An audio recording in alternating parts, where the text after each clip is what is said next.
원효도 그렇고 경허도 그렇고 지금 한국 어떤 선풍도 속에서는 그분들의 기행이 오히려 그분들의 깨달음의 수준을 증명하는 것처럼 이해되고 있다. 다 깨달은 분이 그럴 때는 뭔가 이유가 있어 라고 생각하는 이 신비적 아우라를 걷어내지 않으면 안 된다. 그건 결국 무슨 얘기냐면은 사람이 되는 길과 부처가 되는 길은 같은 길이라 된다. 우리가 깨달음을 얻고자 하는 건 좋은 사람이 되기 위한 거다. 우리가 상식적으로 생각하는 좋은 사람의 모습이 아니라면 우리 그 깨달음, 그 수행법은 좀 생각해 봐야 될 때가 있다. 좋은 기독교인, 좋은 시민을 해야 된다. 좋은 시민이 아닌 사람이 좋은 기독교인일 수 없다. 그 말, 교인들한테 하신다고 그러고. 좀 맞는 말씀이라서 생각해요.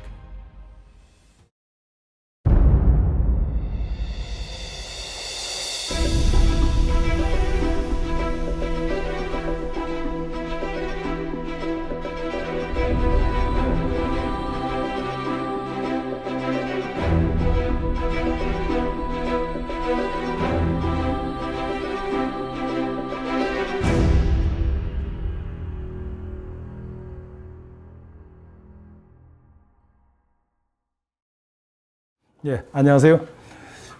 이제 어느덧 저도 오늘 강의로서 이제 제 책임을 면하게 돼서 굉장히 기쁩니다. 사실 제가 지금 집필하고 있는 책을 어느 정도 마무리 지을 즈음에 이 강의를 시작하려고 했는데, 뭐 여러 가지 사정으로, 책은 늦어지면서 이 강의를 하게 됐습니다. 그래서 이제 저로서는 좀 부담이 됐었고요. 그러나 이제 여러분들하고 얘기를 하는 과정에서, 제가 다음 책을 기획할 수 있었습니다. 다음 내가 어떤 주제를 이야기할 수 있을까 해서 저는 제가 이번 쓰는 책으로 이제 나는 책 안 쓰겠다 생각을 했는데 꼭 쓰고 싶은 주제들이 이제 생겨났습니다. 그래서 이제 그 점이 저로서는 제일 여러분 덕분이니까 감사하고, 그동안 이제 제가 아마 여러분들로서는 아마 뜻밖의 주제일 수도 있습니다. 왜냐하면 제가 이야기한 것들은 주로 깨달음이라고 하는 것을 불교 전통 안에서 이야기하는 것이 아니라 깨달음의 어떤 문명사적 의미에 대해서 이야기했고, 조금 더 이제 종교라고 하는 칸막이를 넘어서서 인류사적으로 도대체 부처님이라는 분, 붓다라는 분, 이분이 어떤 분인가에 대한 이야기를 쭉 했었고요. 하고 나서도 흔히 우리가 되게 불교하면 붓다의 가르침이란 뜻이잖아요. 그런데도 제가 붓다의 발견이다 이런 이야기를 계속 했어요. 근데 저기에는 저 나름대로 이유가 있습니다. 왜냐하면 우리는 되게 이제 뭐 교과서에도 그래 써 있습니다만 불교를 부처님을 붓다를 불교의 창시자, 어떤 뭐 불교의 교주 뭐 이렇게 이야기하는 거를 이제 당연히 생각하고 있고, 그런데 제가 생각할 때 과연 부처님에게 종교라고 하는 그런 관념이 있었을까? 종교라고 하는, 우린 지금 종교라는 종교의 창시자, 한 종교의 교주 이렇게 얘기하는데, 과연 부처님에게 종교란 관념이 있었을까? 저는 없었을 것 같아요. 지금 우리가 생각하는 그런 종교의 관념은 없었다. 물론 종교적인 것들은 상당해요. 왜 그러냐면 인도라고 하는 그 종교 문화 자체가 대단히 종교적인 면이 있어요. 그렇죠? 사람이 수행을 하면 더 나은 사람이 된다든가, 또 수행법으로서 고행이라든가 명상이라든가 이런 다양한 수행법들이 굉장히 일반화되어 있는 문화 속이었기 때문에 종교적인 어떤 거는 있었겠으나, 그러나 지금 우리가 생각하는 어떤 교단이 있고 또 그 교단을 따르는 사람들이 있고 뭐 이런 식의 종교라는 관념이 있었을까? 또 당신이 돌아가시고 난 이후, 소위 이제 불교적으로 얘기하면 열반한 이후 당신에게 비는 그런 사람들이 있다고 상상이나 하셨을까? 이런 생각한다면 붓다에게는 종교적인, 우리가 지금 생각하는 그런 종교적이라는 관념, 자기가 불교를 만든다는 생각은 없었을 거예요. 제가 이 얘기를 여러 사람한테 이제 한 1년에 걸쳐서 만날 때마다 관련된 사람에게 질문을 해왔어요. 해보니까 기독교인들도 내가 물었어요. 예수님한테 기독교라는 종교라는 관념이 있었을까요? 없었다. 공자에게 성리학이니 유교니 하는 그런 관념이 있었을까? 당연히 없었죠. 그래서 맨 처음에 생각했던 책 제목은 부처님은 불교를 만들지 않았다. 이렇게 이제 하려고 했다가 너무 과격한 것 같아서 지금의 좀 그 제목은 좀 보류한 상태입니다. 그래서 이제 다른 제목을 생각하고 있는데 어쨌든 저는 이제 그런 얘기를 여러분들한테 그래서 이제 붓다의 발견이다 하는 얘기는 뭐냐면 붓다가 뭔가 발견했어요. 분명히.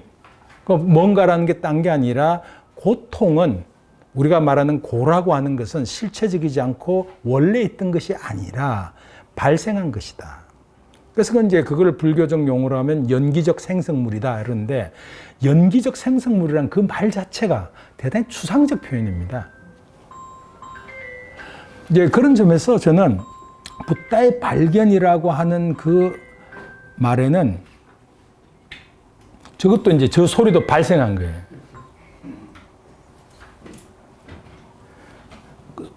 그 발생한다는 그 자체는 어찌 보면은 콜럼버스 달걀 같은 거다. 왜냐하면 이거를 발생이다라는 개념을 딱 생각하고 나면 아 그래 원래 있던 것과 발생하는 것에 차이가 있다는 건 쉽게 알게 되지만 처음에 이것들을 이야기하기는 대단히 어려운 이야기였다. 그야말로 그거는 문명사적 발견이었고 사실은 붓다라고 하는 불교라고 하는 종교가 뭐 붓다로부터 시작됐던 남 이후에 시작됐던 간에 그 발견에서 시작되는 것만은 분명하다. 그건 새로운 발견이었고 고를 이해하고 그 고에서 벗어나는 계기를 만드는 수행의 방법 또한 바꿔놓은 획기적인 일이었다. 뭐 요게 이제 제가 드렸던 말씀인데 그런 말씀을 드리는 이유 중에 하나는 붓다와 불교의 관계를 새롭게 정립해야 된다. 그 이후에는 우리 이 종교 문해력 강의의 전체 주제가 불교와 불교들입니다.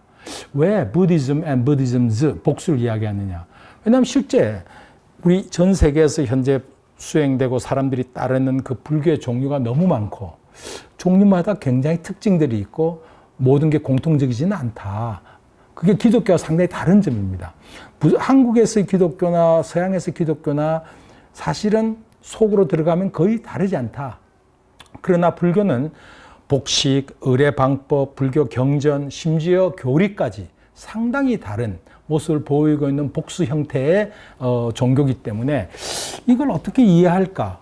그 좀 메타적인 인식이죠. 이 여러 가지 모양의 불교들을 가지고 우리가 불교라는 이름을 부를 때는 뭔가가 있어야 되지 않느냐는 이 고민에서 불교와 불교들이라고 했는데 그렇다면 이제 제가 이야기하고 싶은 것은 내가 붓다가 교단이 성립되어서 어떤 교단이 성립되어서 거기서 보는 불교, 붓다 이전의 어떤 모습을 찾으려고 했던 거예요.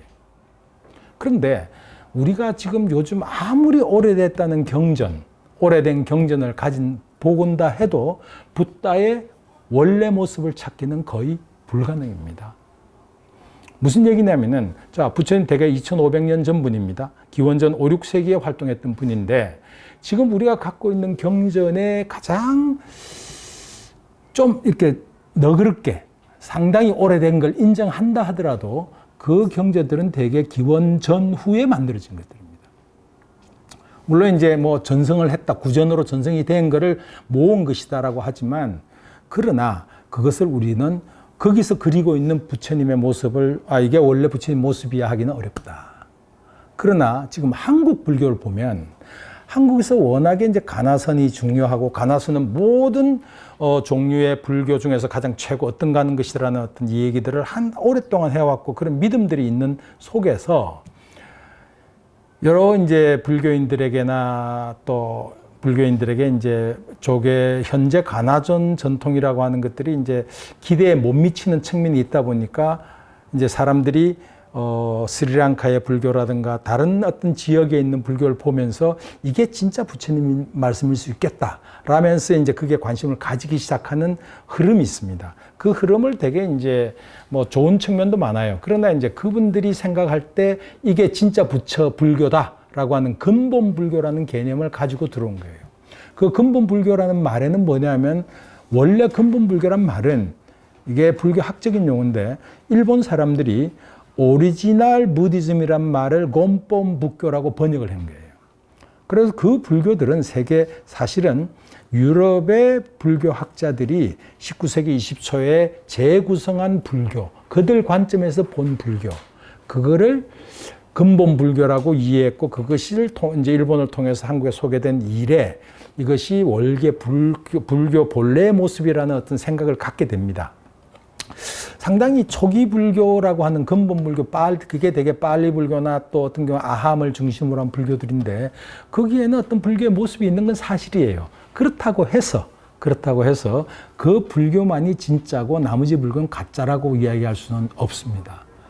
그래서 저는 이 전체를 우리가 조망하는 하나의 방법을 붓다가 발견한 것과 그 발견을 삶에 적용하는, 그러니까 그 시대와 그 장소에 맞게끔 적용하는 게 불교라고 일단 가정을 하고 싶은 거예요. 그래서 붓다가 발견한 길과 발명된 불교들, 시대적으로 보자면 상자부 불교도 있고 우리가 하고 있는 대승불교도 있고, 또 대승불교 안에서 선불교가 등장했고, 지역적으로 보면은 스리랑카 불교, 태국 불교, 또 티베트 불교, 한국 불교, 일본 불교, 중국 불교, 지역별로 그렇게 또 발전을 해온 거예요. 근데 이 모든 것들이 저는 다 유효한 발명품들이다. 그 비율을 저는 지금 여러분께 이렇게 소개하고 싶은 거예요. 여러분, 전기가 자연현상이에요? 인간이 만든 거예요? 전기. 자연현상이죠. 우리가 이제 인류사적으로 봤을 때 이 전기에 대해서 최초의 기록은 탈레스가 기원전 6세기에 정전기를 느낀 거예요. 이게 전기구나라는 거예요. 그러면서도 그 당시에 이제 전기뱀장을 한 것도 있고, 또 자석을 띄는 것도 있고, 이런 속에서 이게 뭐지? 하는 생각들을 했고, 하나의 어떤 신비한 현상으로만 생각했던 거예요. 그 당시에도 이제 양모를 이렇게 비비면 그게 정전기 발생하니까 이게 뭐지? 하는 신비로운 자연 현상으로만 생각해 오던 것이 이제 전기인데, 이거를 이게 뭐지? 라고 사람들이 생각하고 구체적으로 인과관계를 과학적으로 생각한 건 17세기, 18세기입니다. 맨 처음에 어떤 사람이 이름을 이거는 분명히 자석하고 다르고, 자석도 고대인들에게는 신기한 거였죠. 그냥 이렇게 거리가 떨어져 있는데 잡아당기는 힘이 발생하는 이런 걸 보고 이제 했지만, 이거는 분명히 마그네틱스하고 이거는 일렉트리쿠스 다른 거야 하면서 이제 전기와 자성을 구별하고, 이것이 뭐냐라고 하는 생각들을 하게 된 게 17세기, 18세기인데, 바로 17세기인지 18세기에 벤자민 프랭클이라는 사람이 이게 번개, 그래, 이게 일종의 전기인데 이게 뭔가를 실험을 했을 때 이것이 번개가 전기라는 걸 밝혀낸 거예요. 연을 올려가지고 거기서 불을 나게 하죠. 그 사람이 이어서 이 전기를 병에 보관하는 법을 만든 거예요. 그러면서 이제 거기서 사람들이 이게 전기라는 게 있고 일렉트리쿠스라는 게 있고, 여기에는 이걸 이해하기 위한 개념들을 만드는데, 그 이해하기 위한 개념들이 이를테면 전압이다, 전류다, 또 전류가 흐르는 방식에 대해서는 패러데이 법칙이다, 무슨 법칙이다 이러면서 이제 쭉 발전하기 시작한 거예요. 그것이 이제 19세기에 와서 19세기 말에 에디슨이나 이런 사람에 의해서 전기로 나온 거예요. 이제 그때는 전기가 아니라 전력이 되는 거죠. 그러니까 전기는 자연에 있던 건데, 이 자연 현상을 규명함으로써 전기, 전력 시스템이 발명된 거죠. 그것처럼 붓다가 발견한 거는 그냥 인간이 갖고 있는 하나의 어떤 능력 중에 하나였어요. 어떤 자기 마음에서 발생하고 소멸하는 것들을 들여다볼 수 있었던, 그는 인도 종교 문화의 어떤 그런 배경 속에서 발견한 것이지만, 어쨌든 그는 무슨 흔히 종교를 이야기하듯이 어떤 초월적 존재에서 우리가 계시를 받았다든가, 아니면 자기가 그냥 깨달은 것을 교시한다든가, 이런 게 아니라 자기의 경험 관찰이었다고. 그것이 이제 불교라는 걸로 발명된 이 어떤 전체 흐름으로 생각한다는 거죠, 저는. 그렇게 보면 어떨까? 그래서 붓다의 발견과 발명된 불교들. 그래서 그렇게 본다면은 우리가 전기라는 것들이 발견된 이후 그것을 전력으로 바꾸는 어떤 시스템은 굉장히 우수하기도 하고, 어떤 시스템은 조금 덜 우수하기도 하고, 또 이 전기는 전력은 굉장히 나쁘게 쓰이기도 해요. 에디슨이 만든 게 전기 의자잖아요. 전기의자로 사용하는데 그 전기의자를 썼고, 또 그게 나중에 고문의 도구로도 쓰고, 그러니까 전기는 굉장히 좋은 일을 많이 하기도 하지만 나쁘게 쓰일 수도 있는 거예요. 그러나 어쨌든 우리가 불교 전통이라고 하는 것은 붓다의 그 발견을 어떻게 우리의 삶에 선용할 수 있을까 하는 고민 속에서 이제 붓다의 가르침을 보존하려 했고, 나름대로 또 그것을 붓다의 삶, 출가와 수행이라는 이것들을 제도 속에서 자기들이 모방을 했고, 그래서 사실 불교는 지금 여전히 출가, 수행이라고 하는 것들은 불교의 중요한 전통이고 불교의 특색이 되고 있죠. 그것은 이제 붓다의 삶을 모방하는 거죠. 재현하고자 했던 것이고, 좋게 보면 재현이고 어떤 면에서 모방이었고, 그 모방이 지금까지 이어지고 있는 거예요. 그래서 다양한 형태의 어떤 불교들이 발명됐다. 마치 전기라고 하는 자연적 현상을 알게 되고 그것을 선용하기 위해서 전력 공급망, 전력 시스템이라는 게 만들어지듯이 여러 가지 불교들이 그 시대와 그 장소에 맞는 어떤 형태로 불교라고 하는 것들이 만들어졌고 일정한 역할을 해왔다. 자, 그 얘기는 뭐냐면 내가 이렇게 이야기하는 어떤 거기에는 어떤 전제가 하나 있냐면은 우리가 전통이라는 걸 어떻게 이어가는가. 전통이 뭐냐? 그러니까 불교는 전통인데, 전통 종교라고 그러고 전통인데, 그렇다면 어떻게 하는 것이 그 전통을 계승하고 이어받는 것인가? 그런 점에서 우리가 생각해 볼 것은 전통과 유산의 차이입니다. 우리가 문화유산이란 말 많이 쓰잖아요. 지금 국립박물관장 하시는 유영준 선생이 나의 문화유산 답사기. 그러니까 문화유산이란 것하고 문화전통하고 뭐가 다릅니까? 같은 겁니까? 다릅니까? 문화전통과 문화유산. 영어는 legacy, 유산이고 전통은 tradition입니다. legacy와 tradition이 뭐가 다르죠? 분명히 둘 다 과거에 가는 건데 과거에 것이면서 지금도 이어지는 것, 그게 전통이고 과거의 것으로 머물러서 우리는 그것을 있는 그대로 가져가는 게 유산이죠. 그래서 사실은 어떤 면에서 보면 지금 유교 전통은 거의 전통이라기보다는 유산이 돼가고 있습니다. 과거의 것으로서 지금은 이어지지 않는 것이 돼요. 그러나 불교는 전통이 유산이면서 동시에 대단히 지금도 이어가는 전통들이다. 그리고 실제로 2500년 불교사를 보면 끊임없이 이것이 새롭게 갱신되어 왔어요. 근데 그 역사가 언제까지 갱신되어 왔을까요? 지금 우리가 알고 있는 불교들이라고 하는 것은 대개 부처님의 제세 시기, 활동 시기, 그 다음에 부처님 돌아가신 그거를 이제 불멸이라 그러는데 부처님께서 돌아가신 거를 불멸 이런데 그래서 이제 대개 서양에서 BC와 AD와 Before Christ와 Ad Domini 해서 이제 그 예수의 탄생을 기원년으로 잡지 않습니까? 잡는 것처럼 서양의 불교학자들은 BN이란 말을 씁니다. Buddha's Nirvana. 그러니까 부처님 돌아가신 해부터 100년 이내, 200년, 300년이냐. 이런 어떤 기준도 설정하는데 왜 그런다면 이제 불교 전통에서는 이 일은 불멸 후 100년 뒤에 일어났다. 200년에 일어났다. 이렇게 표기를 해요. 되게. 그게 이제 우리 동아시아 전통에서는 뭡니까? 어느 왕 몇 년 몇 월에 뭐 이렇게 해서 어느 왕 기준으로 따지죠. 그죠? 왕이나 그 당시 이제 그 시대를 칭하는 용어들 있지 않습니까? 그 용어 1년, 2년, 3년. 일본 같으면 메이지 2년, 메이지 20년 이렇게 하듯이 불교에서 이제 불멸 후 100년, 불멸 후 200년 이렇게 이야기합니다. 그래서 이제 그렇게 본다면은 불멸 후 되게 1000년 사이에 다 만들어진 것들이에요. 1000년 내지 조금 더 가면 뭐 한 1500년? 그럼 1500년이라 잡는다 하는 것도 사실은 우리 한국 전통으로 치자면은 되게 진울 정도까지가 많이 본 거예요. 그 이후로 변한 거 없어요. 사실은 불교는 불교 부처님이 활동한 이후 한 500년간 엄청나게 발전합니다. 발전이라는 게 뭐냐면 계속 끊임없는 새로운 해석들이 계속 등장해왔던 거예요.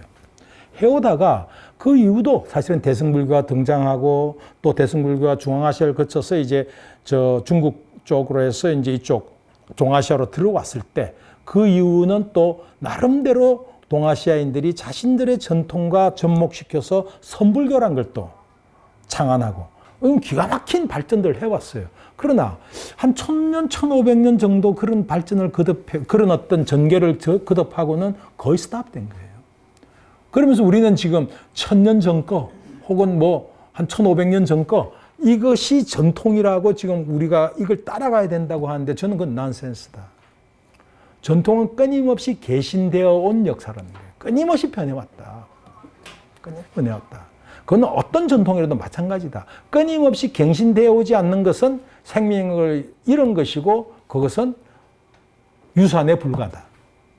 그 사실은 불교에는 지금 물질적 유산들은 과거에 끝난 것들이에요. 팔만대장경이다, 뭐 미륵방가 사유상, 그건 다 물질적 유산이고 그건 그대로 우리가 보존하는 게 중요하지만 전통을 보존하겠다고 생각한다면 이 전통은 지금에 맞는 방식으로 재해석돼야 된다. 그래서 오늘 제가 말씀드리려고 하는 것은 바로 이 어떤 전통을 이어간다, 전통을 이어나간다라고 하는 계승한다 이런 어떤 의미는 지금 우리에 맞게 새로운 해석이 필요하다.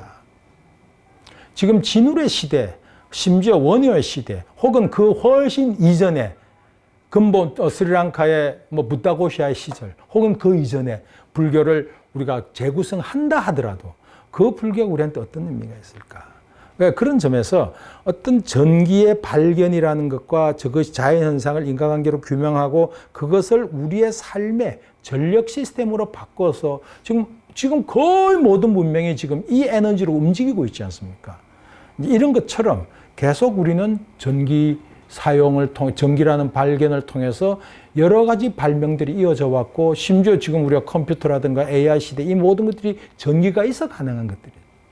그래서 이제 그런 점에서 제가 붓다가 한 발견이 무언가를 알아야 되겠는데 그건 너무나 오래되니라 정확하게 알 수는 없습니다. 하지만 그것을 우리가 짐작할 수 있는 것은 붓다 이전의 것과 붓다 이후에 붓다가 등장해서 생긴 게 뭐냐를 보면 어떤 문제에 대한 해석이 달라진 것은 분명히 붓다로부터 시작되는 거예요. 그런 방식으로 해서 어렴풋이나마 그중에 가장 핵심적인 것으로서 너는 고해 발생이라고 하는 문제.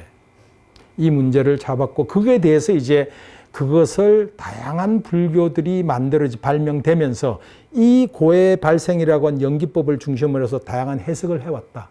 그러니까 지난번 우리가 수업에서도 성태용 선생이 이제 답변했듯이 동아시아에서 연기법이라고 하는 것은 시간의 개념보다는 공간의 개념으로 확장되는데 그걸 가지고 그건 불교 아니야라고 이야기할 수 있는 근거는 없다.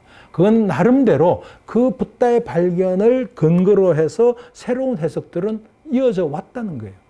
물론 좋은 해석과 잘된 해석이 있냐 하면 좀 그 당시 조금 아닌 해석도 있을 수가 있어요. 그게 다 섞여 있는 거죠. 하지만 그 당대의 어떤 문제의식을 가지고 새롭게 해석하는 노력들이 이어져 왔다. 그걸 그 안에서 진짜 불교다 가짜 불교다 나누는 것은 거의 의미 없다라는 어떤 생각입니다.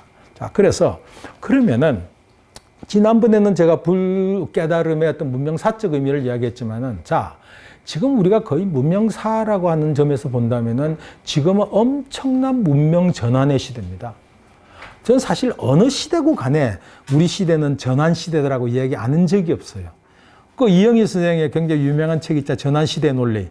그것도 사실은 중국의 전환이라고 하는 문제를 두고 지금 세계사적인 변화가 지금 옵니다라고 했던 게 전환시대라고 이야기했지만 사실은 거의 모든 시대, 동시대 사람들은 우리 시대는 지금 전환시대다라고 이야기하지만 지금처럼 이렇게 큰 전환이 이루어진 시기는 저는 없었다고 봅니다.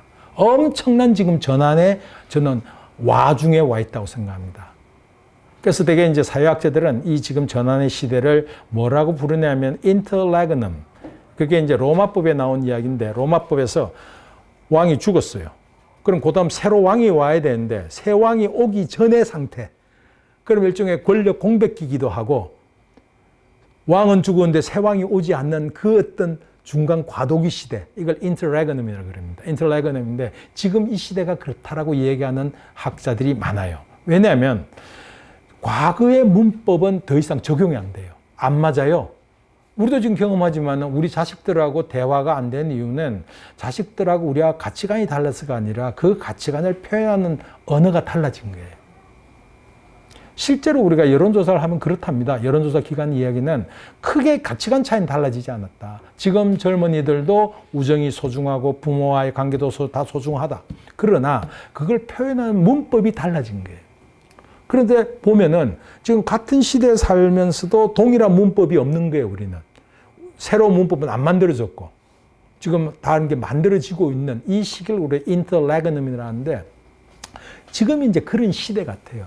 그렇다면 지금까지 우리가 전통이랍시고 믿어왔던 그 불교를 우리는 좀 다시 생각해야 될 시점이 왔다. 동아시아의 불교가 도착했을 때도 마찬가지일 거예요. 이분들도 오리지널 불교가 뭔지, 원래 부처님의 가르침이 뭔지 굉장히 궁금했을 거예요. 그렇기 때문에 인도로 그 어려운 여행들을 해서 경전을 가져오려고 했고, 원래 부처님 말씀을 들으려 했고, 찾아보려 했지만, 어쨌든 나름대로 어떤 그런 노력 속에서, 이게 부처님 가르침의 핵심이고 요체야 하는 것들을 만들어 온 역사들이거든요. 그렇다면은 우리가 그 당시 그 시대의 문제의식으로 만든 것들을 존중하되 또 우리의 자산으로 삼되, 그렇다고 해서 우리가 그걸 그대로 답습하는 것이 과연 불교 전통을 개성하는 거냐? 저는 그렇게 생각하지 않습니다. 이제 동시에 또 이제 제가 우리 한국 불교인들에게 말씀드리고 싶은 것은, 아마 한국 불교에서 다불교란 말을 제가 처음으로 사용했습니다. 우리 불교인들이 잘 익숙한 말은 다종교죠. 사실은 우리는 정신 차리고 보니까 기독교가 우리 사회 주류 종교로 들어와 버렸고, 이제 불교는 이제 조금 힘을 쓰려고 할 때 이제 기독교가 들어와서 상당히 이렇게 기독교에 시달리기도 하고, 또 기독교에 자극을 받아서 같이 성장도 하고 이랬지만, 어쨌든 다종교 시대를 경험을 이미 하고 있던 상황이었고, 제가 고등학교, 대학교 다닐 시절만 해도 한 가족 내에 아버지는 유교고, 엄마는 불교고, 자식은 교회 가고, 이래서 뭐 제사를 지내니 안 지내니가 갈등도 많고 했지만, 어쨌든 우리는 다종교라고 하는 것들을 서양인들은 깜짝 놀랍니다. 한 가족 내에 다른 종교를 가진 사람들이 존재한다는 자체가 이 사람들로서는 도저히 이해를 못 하는 거예요. 왜냐하면은 이 종교라고 하는 것은 생활 전체이기 때문에, 누구는 교회 가고, 누구는 절에 가고, 이럴 수 있는 문제가 서양인들로서는 있을 수가 없고, 일본인들도 저한테 그런 이야기 합니다. 한국에는 한 가족 내 종교가 다 다르다면서요. 그래서 그건 굉장히 우리는 자연스럽다 하는 이야기에, 일본의 그때 사사키 겐중 선생이 저한테, 그건 굉장히 일본하고 다르다. 일본만 해도 한 집안은 대개 같은 종교다. 뭐 이런 이야기도 하더라고요. 그래서 다종교를 이제 굉장히 익숙한 상황인데, 제가 한국은 지금 다불교입니다.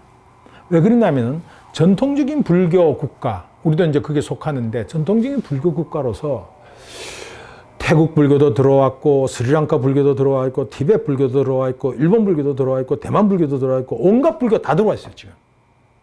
이런 데가 없어요. 태국엔 태국 불교가 밖에 없어요.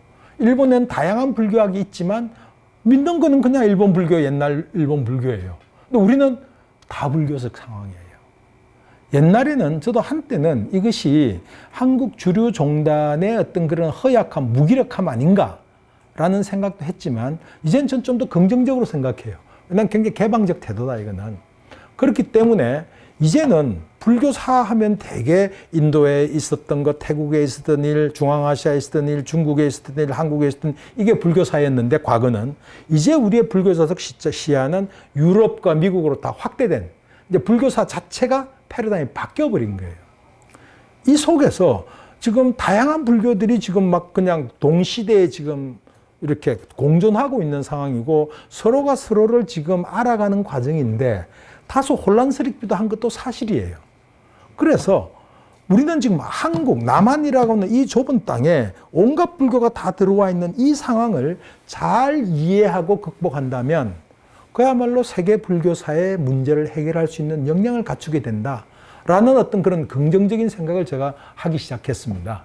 그래서 이제 저는 이 다불교적 상황 속에서 많은 분들이 자기가 전통적으로 믿던 불교 어떤 그런 교단에 대한 실망감이라든가 아니면 어떤 이런 거에서 이제 근본 불교다, 여기가 진짜 불교다, 이런 식의 태도를 가지는 경우가 많은데, 진짜 불교다, 가짜 불교다 말은 저는 의미 없다. 모든 것들이 그 시대 나름대로의 어떤 문제의식을 가지고 만들어진 전통이고, 그래서 이 모든 것은 우리의 자산이다.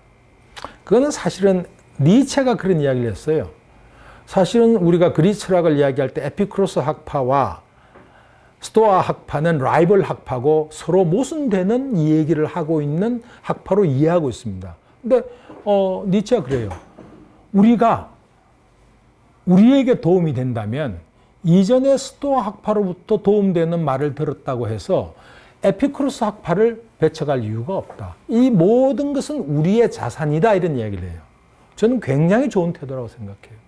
그게 마찬가지로 초기 불교든 상자의 불교든 선불교든 심지어 밀교든 티베트 불교든 어떤 불교든 나한테 우리에게 유익함을 줄 수 있다면 이건 우리의 모든 것, 우리의 자산이지, 이거는 기고 이거는 아니다는 식의 태도로서는 그건 불교적이지도 않고 불교사를 불교적으로 이해하는 것도 아니다. 이제 그런 점에서 기독교는 끊임없이 정전과 이단을 구분해왔던 역사여서 비교적 쳐내왔었고, 그러나 그럼에도 불구하고 요즘은 이제 다른 사회 문서가 발견되든지 하면서 이제 새롭게 또 얘기가 등장하기도 하지만은 불교는 처음부터 이렇게 굉장히 다양성을 그대로 갖고 오면서 어쩌면 복잡, 다기하게 발전되어 온 그 자체가 불교다.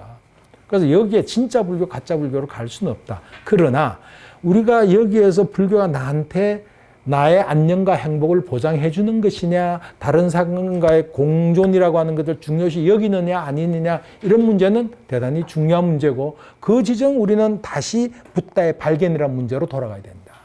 그래서 붓다의 발견이라는 것을 우리가 딱 문서화해 가지고 요게 진짜 부처님 말씀이야 할 수는 없다.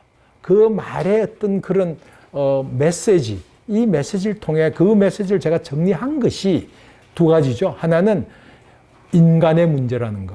부처님께서 가장 중요하게 생각한 인간의 문제였고, 우리의 어떤 영성이라든가 영적 어떤 그런 문제들을 하늘과 연결시킨 것이 아니라 나의 마음과 연결시켰다고 하는 점 하나, 영적 휴머니즘이라는 거 하나. 두 번째는 나의 행복만이 아니라 우리 모두의 행복을 함께 지향해야 된다는 이 두 가지 점은 우리가 놓쳐서는 안 되겠다.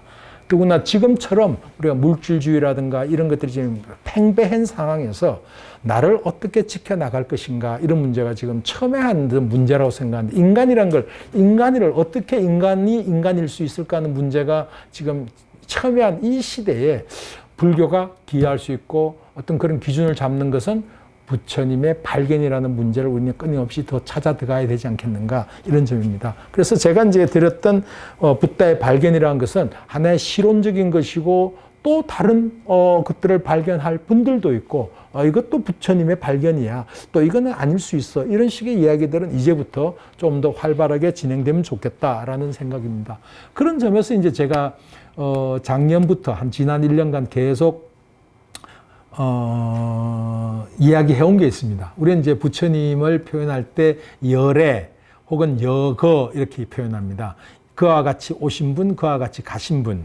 그리고 이제 그 번역에 대해서는 뭐 여러 이야기가 있습니다만, 저는 이제 영국의 학자들이 번역했던 게 있습니다. 초기에 빨리 텍스트를 번역한 분들, 그분들이 truth finder라는 말을 썼어요. 진리를 발견한 분, 그와 같이 깨달으신 분, 뭐 이런 식으로 이제 열애 여거를 설명했는데, 저는 이제 열애든 여거든 그와 같이 여기 우리에게 오셨던 분, 그와 같이 가신 분, 이렇게 오셨다 가셨다 전부 과거형들입니다. 그게 아니라 저는 올해 여생, 그와 같이 살아가시는 분, 이런 어떤 개념의 붓다도 우리에게 현재 필요한 개념이지 않을까라는 어떤 걸 제안드리죠. 그걸 이제 어떤 배경에서 이런 말씀 드렸냐면은, 지금 불교를 조금 공부했거나 오랫동안 이제 신행생활 해오신 분들에게 부처님이란 게 뭐죠? 불. 그러니까 우리는 불 이렇게 표현하기도 하고 부처님 또 붓다 이렇게 표현하는데 불이라고 하는 개념, 부처님이란 개념을 어떻게 생각하십니까? 하면은 대개 한 4가지가 복합되어 있어요. 하나는 당연히 기원전 5, 6세기에 생존 활동했던 석가모니 부처님을 부처님이라고 해요. 그리고 또 불교에서는 이게 이제 화엄불교 같은 곳인데 이 부처님이라는 거를 조금은 이제 뭐라 그래 추상화해서 진리, 법성, 법신 이런 개념을 깨달음 이런 어떤 의미로 진리의 어떤 대명사 혹은 진리를 구현한 분과 같은 약간의 추상화된 개념으로 불을 이해하는 경우도 있습니다. 또 그런가 하면 우리 어머니처럼 그냥 뭐든지 자꾸 해달라 그래요. 그 부처님이 있어요. 뭐 이거 해주세요, 저거 해주세요. 또 그러고 이제 지금 저를 극락 보내주세요 하는 거, 소위 이제 우리를 구원해준다고 믿는 부처가 있어요. 그런 점에서 보면은 불교는 자력 종교고 기독교는 타력 종교고 이 의미도 굉장히 의미 없는 분류입니다. 거기에도 불교에도 분명히 아미타불의 구원력에 의한 원에 의한 그 원에 의해서 우리는 구원될 수 있다는 믿음도 있는 거예요. 그래서 아미타불 또 불교에서 불교 전통의 중요한 부처님이에요. 이제 그러다가 이제 화엄처럼 좀 추상화된 어떤 인격의 완전한 인격체 이런 의미로서 불 이러다가 이것에 대해서 굉장히 문제를 느낀 분들이 선사들이에요. 선사들은 아니야 부처라고 하는 거는 실제로 이거는 살아 움직이는 깨달은 사람 깨달은 자라는 말이지 무슨 깨달음이 그 불이야 라고 하는 그런 추상성을 이제 배제하는 이제 그분들이 바로 지금 이 몸이 지금 깨달아야 된다라고 하는 깨달은 자라고 하는 구현들 이런 구현들을 했던 분들이 선불교고 이제 그런 것들도 사실은 지난 한 1000년, 1500년간의 발전이었지 그 이후로 우리는 아무런 전개가 없다가 한국 불교에서 이제 어느 스님이더라 인불 사상을 말씀하세요. 화엄경에 의거하셔서 사람이 부처다. 그 말은 사실은 불교인들이라면 누구나 또 수긍하는 말이에요. 부처가 따로 있는 게 아니라 사람이 부처야. 라고 하는. 이런 것들까지 이제 확대돼 가고 또 어떤 분들은 또 눈부처란 말을 써요. 그 눈부처는 뭐냐면 내 눈에 비친 저 사람이 부처다. 그러니까 상당히 이렇게 확장돼 가는 어떤 면이 있고 이제 이 모든 것들이 가만히 보면은 제가 볼 때 불교는 종교이면서 종교적인 범위를 자꾸 넘어서려고 하는 이런 어떤 경향성을 분명히 가지고 있고 또 부처님이 서방 정토에 있다 막 이런 거를 막 이야기하면서도 이게 결국은 내 마음이야 라고 하는 것도 동시에 또 가지고 있는 그러니까 우리 외할머니처럼 아주 전혀 이런 정교교육을 받은 것 아니신 이런 분들도 다 부처님 빌고 뭐 온갖 거 다 해달라 하면서도 이게 다 내 마음 안에 있어 이렇게 또 하는 그런 어떤 부분들이 또 불교가 갖고 있는 어떤 아주 특징적인 것이기도 합니다. 자, 그래서 제가 이제 그렇다면 우리가 불교를 지금 우리 시대에 맞는 불교를 생각할 때 그 기준 중에 하나가 저는 뭐 다양한 게 있겠습니다만 우선은 What is enlightenment? 깨달음이 뭐냐? 깨달음이란 게 뭐냐? 아까 말씀드린 대로 우리가 부처님 이거를 다양하게 생각했듯이 이 깨달음이란 문제를 좀 생각해야 되겠다라는 점에서 이제 오늘 제가 좀 말씀을 드리려고 합니다. 그래서 우선은 이제 이거를 하는 이 문명 전환이라고 말씀드렸는데 지금 우리가 도대체 서 있는 자리가 어떤 자리인가, 우리는 어떤 데 지금 살고 있는가 이제 이런 점을 이야기하기 위해서 제가 한 20-30분 더 말씀드리겠습니다. 그래서 우선 이제 지금 서방 세계에 대단히 영향을 많이 끼치고 있는 분이 달라이 라마입니다. 뭐 어쨌든 간에 티베트 불교가 지금 뭐 세계적으로 많은 사람들이 관심을 갖게 된 것도 중국과의 어떤 정치적 관계도 있겠습니다만 또 달라이 라마 이 스님이 가지고 있는 대단한 어떤 파워 같기도 해요. 그래서 이 양반이 이제 최근에 낸 책이 Beyond Religion, 종교를 넘어라는 책을 냈어요. 근데 저는 그 제목이 딱 보는 순간 야, 이분 참 대단히 머리가 좋다 생각을 했어요. 왜냐하면 이분도 지금 이 세계 전체가 탈종교라는 것을 모르잖아요. 지금 탈종교는 지금 뭐 문명적 전환입니다. 이거는 불가역적입니다. 이건 더 이상 돌이킬 수 없는, 지금 거의 한국의 49%가 종교 없다라고 한 게 5년 전입니다. 그러니까 작년에 올해 말에 올해 10월 달에 하반기에 그 전체 인구조사 했잖아요. 한 결과는 아직 제가 못 봤어요. 안 나왔습니다만 그걸 보면 아마 그 종교가 있다라고 말하는 사람은 제가 볼 때 한 40%대까지 내려갈 수도 있습니다. 그래서 이건 한국적 현상만이 아니고요. 전 세계적 현상입니다. 아마 여러분 저 네이버에 지금 신 없는 사회 쳐보면 금방 책이 한 두세 권 뜰 겁니다. 그게 한국 사람이 쓴 책이 아니고 서양의 종교 사회학자들이 스웨덴, 노르웨이, 핀란드 저쪽 북구 쪽 나라를 조사해 보니까 신이 없다는 거예요. 그 사람은 신이 없다고 믿어요. 우린 되게 기독교적이라고 생각하죠? 아니요. 그렇지 않아요.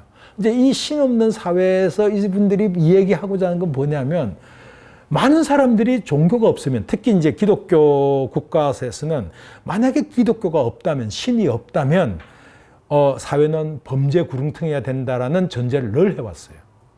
그런데 이 핀란드나 이쪽 북부 쪽에서는 신 없는 사회인데도 범죄율은 가장 낮아요.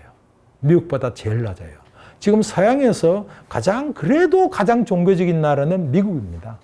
미국의 출발이 청교도의 어떤 종교의 자유를 찾아간 나라였고, 트럼프는 지금 그걸로 먹고 살고 있고, 이제 그러다 보니까 종교가 대단히 중요한 나라임에도 불구하고 거기도 종교 인구가 급감하고 있습니다. 그래서 달라이라마가 주로 이제 서방 세계를 보고 있는데, 거기에서 활동하는 양반이 지금 Beyond Religion 할 때는 이 탈종교 현상은 지금 문명사적 전환이고 이거는 더 이상 불가역적이다라는 어떤 생각에서 이런 이야기를 합니다. 종교는 과거 수없이 많은 사람들에게, 지금 여러분 그 유인물 있죠? 지금 넘겨보시면 있습니다. 종교는 과거 수없이 많은 사람들에게 도움을 주었습니다. 그러나 지금처럼 다양화된 세계와 시대에 종교가 인간의 모든 고민과 문제들의 해답을 줄 수 없습니다. 이제 종교를 초월한 삶의 방식과 행복을 찾아야 할 때입니다. 그러면서 이분은 이제 과학을 이야기해요. 과학의 시대에 누가 종교에 관심 가지냐. 그래서 종교가 바뀌어야 된다. 종교가 바뀌어야 된다. 이 이야기를 하는 거죠. 그러면서 이제 이 양반이, 그럼 우리가 도덕의 기준이라든가 사람이 착하게 살아야 된다든가, 그래도 우린 옛날에 그랬잖아요. 하늘이 있다. 하늘이 보고 있다. 그게 일종의 종교적인 마인드란 말이에요. 근데 아마 요즘 10대, 20대인데 하늘이 보고 있다면 뭐는 하늘을 할 거예요. 뭘 봐, 하늘이 보기는. 이런 어떤 정도까지 지금 우리가 가고 있는데, 그렇다면 우리는 도덕의 기준, 착하게 살아야 된다, 어디에 찾아야 될까 하는 거를 이분은 종교가 없어도 가능하다 하면서 영성이라는 얘기를 합니다. 영성. 그게 사실은 우리가 한국인들이 이야기하는 하늘이 보고 있다. 이런 게 사실은 우리 내면에 있는 어떤 것들이고, 내면의 거울과 같은 어떤 그런 게 영성입니다. 그래서 이제 저희 이 마인드랩도 종교와 영성이라고 하는 것들이 굉장히 중요한 주제로 되어 있습니다. 그러면서 이분이 비교를 하는데, 종교와 영성의 차이를 차와 종교라 그럽니다. 여러분 마시는 차가 종교라면은 그 차를 만드는 원료가 뭡니까? 물이죠. 그 물에다가 향기도 넣고 영양가 있는 것도 넣고 해서 우리는 좀 더 맛도 좋게 하고 영양가 있는 것도 하지만, 그게 종교긴 하지만, 그러나 이 차를 만드는 주원료는 물이라는 건 잊지 말자. 우리는 차 없이는 살아도 물 없이는 못 산다. 그래서 모든 종교, 어찌 보면 이런 거죠. 모든 종교, 인간의 바닥에 가장 근본은 종교가 아니고 영성이다. 그 영성의 바탕에서 시대마다 지역마다 다양한 종교들이 만들어져 왔는데, 이제는 우리는 이걸 넘어서는 어떤 인류 보편의 무엇을 찾아야 한다. 이게 이제 이분의 기본 주장이죠. 그래서 이제 이런 이야기를 하죠. 차를 어떤 방식으로 만든다 해도 언제나 차의 핵심은 물이다. 차 없이는 살 수 있으나 물 없이는 못 산다. 그래서 그러므로 종교보다 근본이 되는 것은 기본적인 인간의 영성입니다. 사실은 우리가 그랬잖아요. 전통적으로 인간이 돼야 돼. 인간한테 인간이 돼야 돼 할 때는, 인간한테 인간이 돼야 될 때 그 인간은 다른 거죠.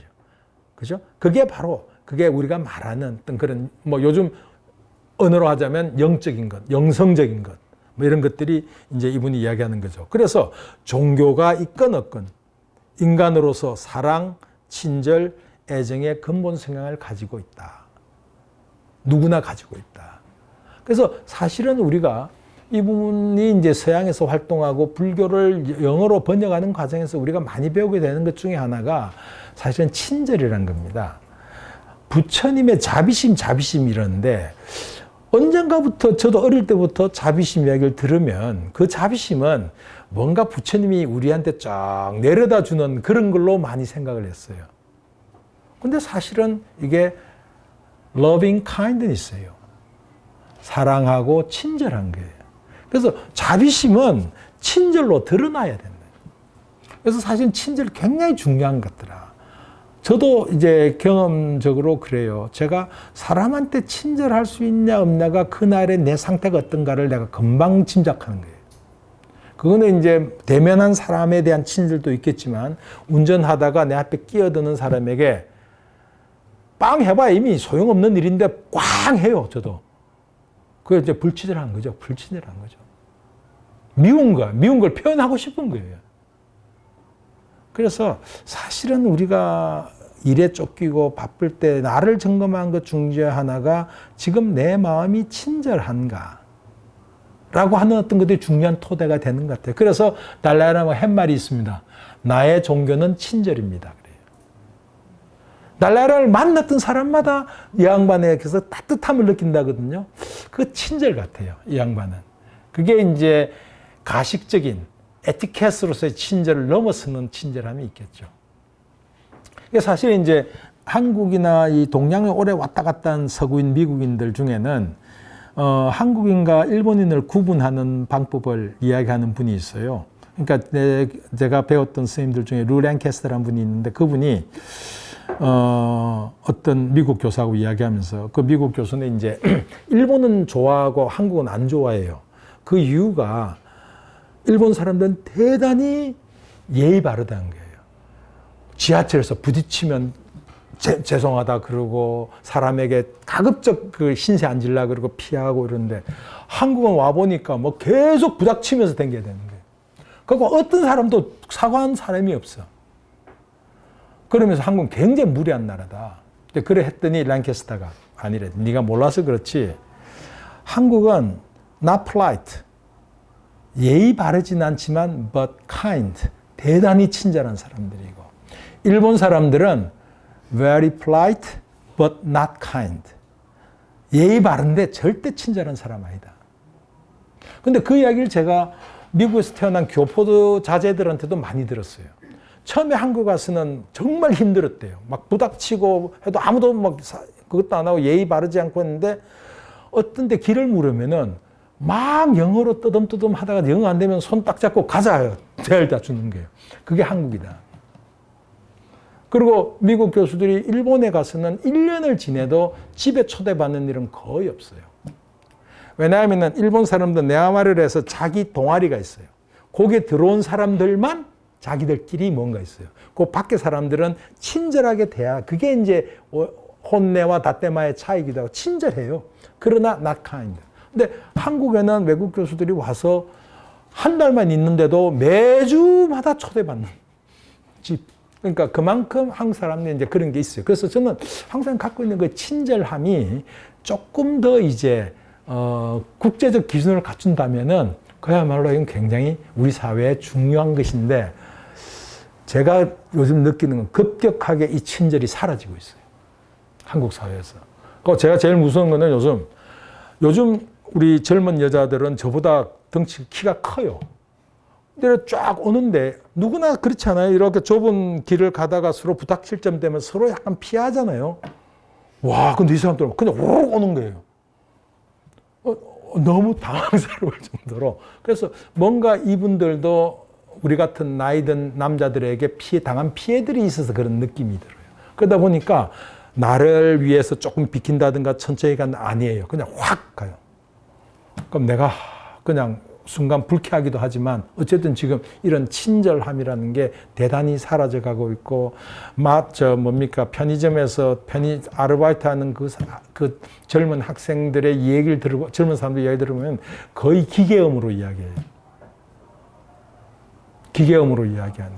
그래서 이 사람 목소리 같지 않은 느낌. 그러니까 여러분들 표현을 하면 영혼이 없는 답변들.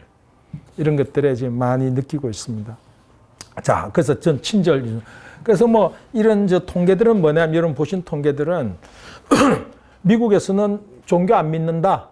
그러나 나는 어떤 영적인 가치에 대한 지향은 있다라고 하는 게 SBNR입니다. Spiritual but not religious. 과거에는 종교와 영성 결합되어 있는 것이었어요. 그런데 이것이 이제 나는 교회 안 가. 하나님 안 믿어. 그러나 그렇다고 해서 나는 친절이라든가 어떤 인간에 대한 애정이라든가 이런 것들은 유지하면서 또 명상이나 또 동양 종교의 텍스트를 보면서 공부도 하고 내 어떤 인생을 가꾼다라고 하는 사람들이 SBNR인데 이 사람 숫자는 급격하게 늘고 있는데 종교 안 믿는다 사람은 급격하게 줄고 있습니다. 마찬가지로 지금 한국인들이 지금 종교를 왜 믿습니까? 물었을 때 우리는 얼핏 생각하면 복 받는다, 죽어서 좋은 데 간다 이런 게 종교를 믿는 목적이라고 생각했는데 한국인들도 많이 변했어요. 한국인들도 마음의 평안 또 삶의 의미 이 두 개가 60, 70%를 차지합니다. 결국 이거는 특정 종교에 관련된 것이 아니라 우리가 전통적인 어떤 그런 삶 속에서도 찾는 것들이었고 중요한 가치들이었죠. 이제 그런 점에서 상당히 이제 우리 사회도 종교에 대한 수요 또 왜 종교를 믿느냐 이런 점에서 보면은 분명히 종교가 이제 바뀔 때가 됐다라고 하는 어떤 그런 생각을 줍니다. 그래서 이제 제가 이 탈종교화가 이거는 이미 불가역적이라 한 거는 실제로 보면 서양에서 보면 거의 한 400~500년 쭉 꾸준히 지속되어 왔던 문제들입니다. 이게 뭐냐면 과학혁명의 시작이에요. 과학적인 게 들어오면서 지난번 말씀드린 대로 전염병이 하나님의 뜻이라든가 어떤 하늘의 분노라든가 이런 게 아니라 과학적 인과관계가 밝혀지면서 더 이상 이것은 하늘의 뜻이라든가 이런 게 아니라는 걸 알게 되는 게 과학혁명이 시작되면서부터고 이것들이 많은 걸 바꿔놨어요. 그래서 여러분 잘 아시는 데카르트 같은 경우도 이런 이야기까지 해요. 참된 세계인식은 진리는 신의 은총이 아니라 자연적 인간의 관점에서 이해돼야 된다. 이러면서 이제 신학과 철학이 분리되기 시작하죠. 그 다음에 이제 18세기에 과학적 세계관이 등장하고 이 과학적 시대를 Enlightenment라 그러죠. 그래서 붓다의 깨달음을 영어로 번역할 때 Enlightenment라 그러죠. 계몽이죠. 계몽이죠. 이제 그러면서 19세기쯤 되면 굉장히 이제 과격한 이야기들이 나오죠. 포에르바하나 니체 같은 사람은 신은 죽었다 이야기하고 60년대 타마알타이즈 같은 사람은 제가 이제 있었던 뉴욕 주립대학교의 비교 종교학과가 타마알타이즈가 있었던 곳입니다. 제가 갔을 때만 해도 그분의 그림자가 아직도 있더라고. 타마알타이즈는 사신신학이라고 했어요. 신이 죽은 게 아니라 하나님은 죽었다.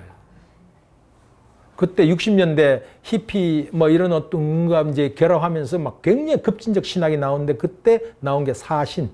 그러니까 신이 아니라 하나님은 죽었다라고 선언하는 이런 것까지 등장했죠. 그래서 사실은 지금 사람들이 종교를 떠나는 게 어제 오늘의 일은 아니었다. 그런데 여러분 지금 60년대부터 그랬지만 기독교가 망했습니까? 안 망했습니다. 거기에는 우리가 이제 약간 진보적인 사관을 가진 사람들이나 진보적인 신학자들은 이 살아남은 이유에 대해서 미국 보수당과의 결탁, 보수 정당과의 결탁 뭐 이런 식으로 얘기하는데 저는 사실은 그것도 어느 영향을 미쳤고 또 사회 사업들 이제 우리가 이야기하는 사회 사업 소셜 웰페어 사회복지학과 이게 연세대학교도 지금도 신학돼 있지 않아요? 이게 신학에서 시작됩니다. 그러니까 이제 르네상스 이후에 이제 어떤 종교가 어떤 영역에서 이제 상당히 자기 영역이 축소되면서 자신들의 어떤 역할을 사회적인 봉사라든가 사회적인 유용성을 확보하는 쪽으로 많이 갔고 정치적으로는 공화당과 결탁하고 또 해외 선교를 통해서 살아남았어요.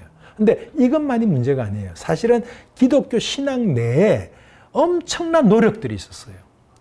뭐 폴 틸리라든가 여러 어떤 대단한 신학자들이 등장하면서 이분들이 이제 우리가 문자주의로 문자 그대로 이해하던 성경을 넘어서는 어떤 이해, 인간의 상식과 인간의 이성과 배치되지 않는 신학이라고 하는 이런 점들 굉장히 노력해 왔죠. 이것이 결국은 이제 기독교가 지금까지도 중요한 종교로서 또 어떤 중요한 역할을 해야 할 종교로서 유지되어 왔던 것인데, 거기 비한다면 지금 말씀드린 것들이 전부 17, 8세기, 20세기에 있었던 신학자의 노력이에요.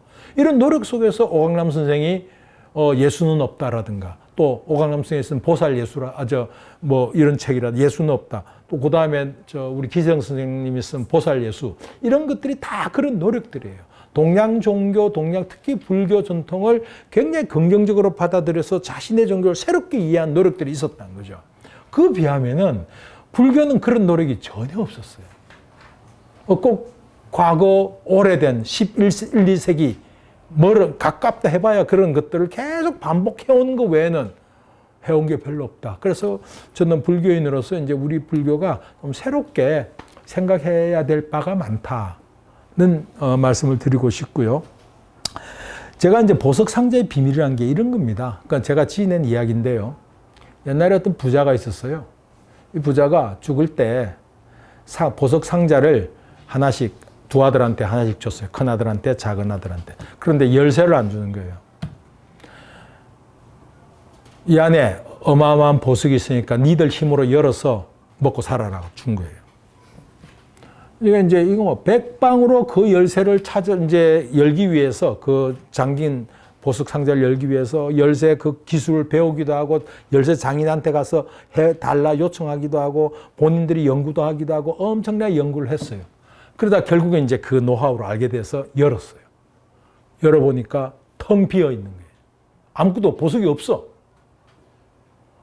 그래서 큰아들은 우리 아버지 뜻이 뭔지 알았다. 그동안 내가 이걸 열라고 어마어마한 열쇠 기술을 익혔고, 이 기술이면 내가 먹고 살 수 있다 하면서 표표히 상자를 다 버리고 갔어요. 그런데 작은 아들은 아니야, 아버지가 거짓말 했을 리가 없어 하면서 뭐 뒤집어보고 털어보고, 어떤 때는 또 사람들한테 가서 이 안에 보석 있다 하면서 또 그걸로 담보로 돈도 빌리기도 하고, 이렇게 살면서 굉장히 공공하게 살아가고, 나중에 사람들도 이제 안 믿는 거예요. 이 안에 보석 있다 해도. 이제 이게 제가 말씀드리는 붓다는 사실은 2500년 전에 이미 불교인들에게 이걸 탁 털어 이 안에 아무것도 없다는 걸 보여준 분이에요. 보여준 분이에요. 그래서 사실은 이런 어떤 초자연적 인격신에 대한 어떤 것들이 신앙의 바탕이 돼서는 안 된다. 그리고 불교는 이미 부처님은 이게 탁 털어서 이 안에 아무것도 없다는 걸 보여줬음에도 불구하고 우리는 어느 틈엔가 안에 보석이 있는 것처럼 만들어 오고 있는 것이 지금 불교의 모습이 아닌가라는 생각이고, 기독교에서도 이 문제는 신학적으로 극복을 했어요. 사실은. 했기 때문에 폴 텔리그라고 하는 20세기 그 대단한 신학자가 한 말이 있습니다. 성경의 진리를 알지니 진리가 너희를 자유케 하리라. 연세대학교 교훈이 진리, 자유 진리잖아요. 진리가 너희를 자유케 하리라. 진리를 알지니 진리가 너희를 자유케 하리라. 그럴 때 폴 틸리 그랬어요. 여기서 자유가 뭐냐? 무슨 자유냐? 진리를 아는 게 무슨 자유냐 했을 때 종교로부터 자유라 그래요. 또 우리 한국의 다섯 유영모 선생 같은 분이 하나님을 표현할 때 없이 계신 하나님이란 말을 써요. 그건 좀 대단한 표현이라고 생각해요. 없이 계신 하나님. 어찌 보면은 그게 뭔 말이에요 하겠지만, 그러나 사실은 신앙생활 오래 한 분들은 없이 계신 하나님이란 말 알 거예요. 사실 저는 이제 아주 그 차원까지도 못 되지만, 저희 아버님이 돌아가시고 나서 아버님을 더욱 더 느낄 때가 많았어요. 그게 그 이야기를 어느 목사님한테 했더니 목사님이 그거를 부재를 통해 임재를 느끼는 겁니다 이러는 거예요. 아버지가 안 계시다 하는 걸 통해서 난 우리 아버지 존재를 오히려 느끼는 거예요. 실제 우리 아버지 살아 계시고 할 땐 한번 내려오라는 게 귀찮아서 안 가요. 뭐 이렇게 핑계대고 저렇게 피해대고, 뭐 지금 중간고사 있습니다. 뭐 지금 뭐 학생들 좀 지도가 있어서 안 되고 하면서 안 내려가는데, 안 계시니까 이제 부재를 느끼면서 이제 오히려 아버지란 존재를 내가 더 느끼게 되는 거예요. 이제 이런 것들이죠. 낮은 차원에서 그런 거고 더 깊은 차원에서 신학 차원에 가면 없이 계신 하나님이란 말. 그 다음에 이제 불교에서 비어 있다는 말, 공이라는 말, 이런 말들이 이제 전부 우리의 어떤 그런 깊은 차원의 것들을 얘기해 주는 것들인데 그게 지금 이제 잘 안 되고 있는 사회다. 이런 겁니다. 그래서 부처님이 이미 우리한테 빈상자를 보여줬어요. 상자는 아무것도 없어. 그럼 네가 네 힘으로 살아야 돼. 라고 했는데 이게 우리 한국 불교에서는 좀 현실이 다른 것 같다. 그 이제 대표적인 게 저는 깨달음의 신비화예요. 깨달은 지상주의입니다. 깨달음. 깨달음이 이게 뭐 대단한 것처럼 지난번 말씀드린 대로 깨달음은 체험이 아니라 신비 체험이 아니라 그야말로 수행을 통한 어떤 새로운 것의 발견이어야 되는데 지금 대단히 이제 우리는 이것이 어떤 뭐라 그럴까 신비한 걸로 되어 있습니다. 되어 있어 가지고 수행 경우에 우리 보면은 뭐 그래요. 지금 젊은 사람들한테 우리가 만약에 야 옛날에 큰 스님이 옛날도 아닙니다. 우리 성철 스님께서 제대로 깨닫는다는 것은 삼관 돌파가 돼야 돼. 하면서 삼관 돌파가 동정이려, 몽중이려, 그다음에 뭐죠? 하나가 오매이려. 그러니까 깨나 자면서도 화두가 들려야 되고 이런 상관 돌파를 해야 진짜 깨달음이라든지 혹은 뭐 장좌불화 앉아가 잠 안 자고 장좌불화는 뭐냐면은 계속 앉아만 계시는 거예요. 잘 때도 앉아서 주무시는 거예요. 그러고는 결국은 이제 입적하실 때 좌탈인망 앉아서 돌아가신다. 그게 어떤 신비한 무엇인 양 우리는 계속 그렇게 포교해온 측면이 있는 거예요. 근데 이게 1970년대까지만 해도 어떤 스님들의 이런 수행 정진력이라든가 또 돌아가실 때 이런 모습들이 준 신비한 아우라들이 있었어요. 그래서 이웃 종교인들이라 해도 불교를 믿지 않는다 해도 그런 점에 대한 존경심과 또 그건 참 불교에 참 대단한 거 이런 어떤 것들이 있었지만 더 이상 이런 것들은 안 통한다 이제. 이런 것들 이야기하는 거는 거의 MZ 세대들한테 하나님의 창조, 천지 창조를 문자 그대로 믿으라 하는 것만큼 비현실적 이야기들입니다. 그래서 이제는 이게 너한테 도움이 돼. 너 삶에 구체적으로 이런 게 도움이 되라야만 믿을 수 있는 거고 이거는 어떤 면에서는 저는 문명의 진보라고 생각합니다. 진보라고 생각합니다. 그래서 이걸 좀 긍정적으로 우리가 받아들여야 되는 거고 지금 20대 청소년들이나 10대 청소년들에게 이 큰 스님들은 앉아서 돌아가신대. 어떤 스님은 그럼 누구는 이래 돌아가시고 저래 돌아가시고 서서 돌아가신 분도 있어? 그러니까 서서 돌아가신 있습니다.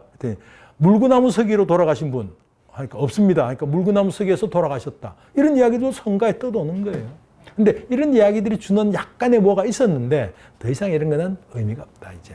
그래서 얘가 좀 더 이제 불교 자체가 종교 자체가 이제 바뀌어야 되는 어떤 것들이 있고 깨달음 지상주의라는 문제는 뭐 여러 가지 문제가 있겠습니다만 이걸 무슨 어떤 특별한 체험을 해야만 되는 걸로 생각한다든가 아니면은 심지어 이제 이 문제가 뭐냐면은 우리 A라는 스님보다 B라는 스님이 더 깨달았다. 이런 식의 이제 신도들끼리 말로 논쟁을 벌인다든가. 그러니까 사실은 우리가 불교인이라고 하는 것은 자기 자신을 개선시키고 성장시키기 위한 수행을 하고 노력을 하는 것임에도 불구하고 이제는 관전자가 된 거예요.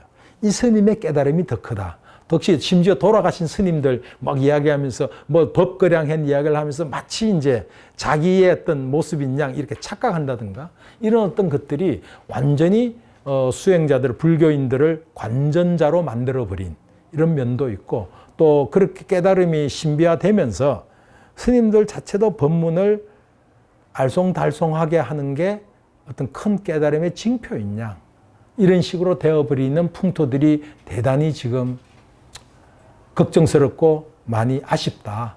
이런 점에서 저는 깨달음 지상주의의 어떤 편파를 많이 이야기합니다. 그래서 제가 지난번에도 비유, 비무의 중도라든가 연기적 생성이라는 이런 색적 이런 말 하면서 사실 비유, 비무라는 것은 불교적 입장에서 보면 너무나 평이한 얘기임에도 불구하고 그것만 그 말만 딱 떼다가 있기도 하고 없기도 하다. 색적 시공이고 공적 시색이다. 이러고 나면 그게 난 뭔 말이야 싶어요. 저 자신도. 그러니까 사실은 비유, 비무란 말은 어떤 것을 개념화한 말에 불과한 거예요. 그러니까 비유, 비무의 문제가 있는 것이 아니라 이 비유, 비무가 가리키고 있는 내용이 뭐냐. 그게 바로 무지개처럼 발생하는 거고 그렇게 발생하는 건 있다고 할 수도 없고 없다고 할 수도 없다. 없다 할 수도 없잖아요. 있다고 할 수도 없고 없다고 할 수도 없다.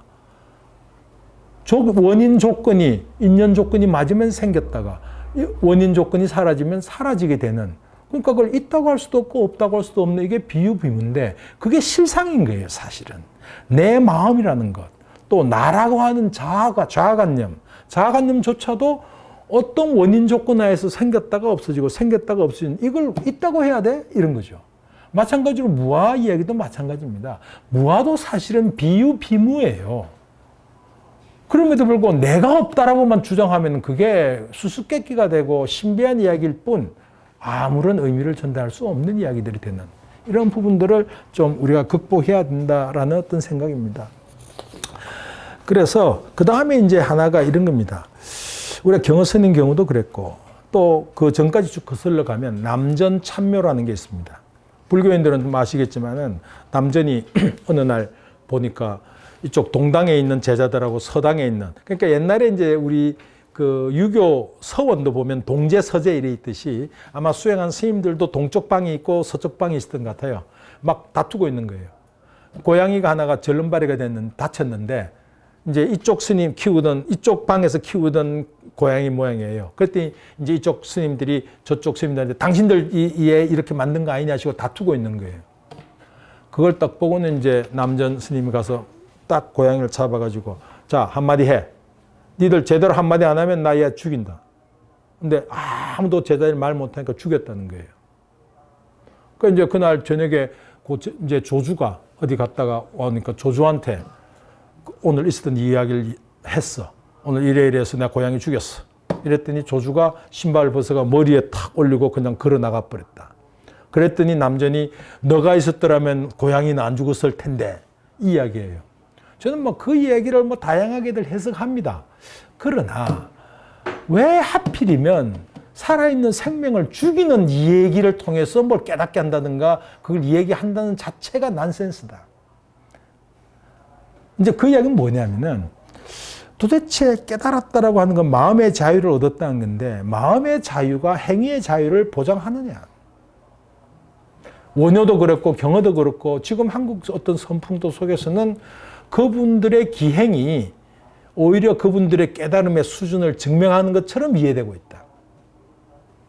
저는 분명히 그게 어떤 메시지가 있는데 그 메시지를 읽으려고 하는 것이 아니라 우리가 이해 못하는 뭐가 있어요.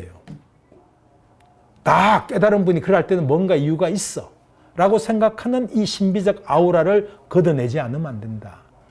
이것들이 지금 이제 우리가 상당히 이제 문제가 되고 있다. 그건 결국 무슨 얘기냐면은 같은 이야기 하자면은 사람이 되는 길과 부처가 되는 길은 같은 길이라 해야 된다. 우리가 깨달음을 얻고자 한 건 좋은 사람이 되기 위한 거다. 우리가 상식적으로 생각하는 좋은 사람의 모습이 아니라면 우리 그 깨달음, 그 수행법은 좀 생각해 봐야 될 때가 있다. 오늘도 낮에 우리 한문덕 목사님하고 이야기할 때도 그분이 그런 이야기 하더라고요. 좋은 기독교인, 좋은 시민이라 해야 된다. 좋은 시민이 아닌 사람이 좋은 기독교인일 수 없다. 그 말, 그 교인들한테 하신다고 그러더라고요. 좀 맞는 말씀이라고 생각해요. 그러니까 좋은 사람이 되는 길과 사람의 길과 부처의 길은 같은 길이다. 그러니까 불교인들은 다 나도 깨달음을 얻어 부처가 되겠다, 성불을 하겠다라고 하는데 그 길은 좋은 사람이 되는 길과 같은 길이라 해야 된다. 그러니까 종교만의 어떤 영역들, 종교만의 특수한 무엇들 이런 건 아닌데 그 우리가 종교 단체에서 빚어내는 많은 문제점들이 사람의 길과 좋은 종교인의 길이 달라서 그래요. 여러분 넷플릭스에 나는 신이다 보셨는지 모르겠지만 저는 그거 보고 충격을 받았어요. 그래서 제가 종교 문해력이란 말, 종교에 대한 바른 이해가 필요하다. 어떻게 저런 인간을 믿고 저분을 신이라 생각하고 저 사람을 따라서 저렇게 망가지는 애를 보고 놀란 거예요. 그래서 저는 종교가 인간을 참 많은 도움도 줬지만 엄청난 해악도 종교가 끼치고 있구나. 그래서 저는 좋은 불교인이 되는 것과 좋은 사람이 되는 건 같은 길이라 된다. 이게 어긋나는 건 아니다라고 하는 여기에 이제 말씀을 드리고 싶었습니다. 그래서 이제 제가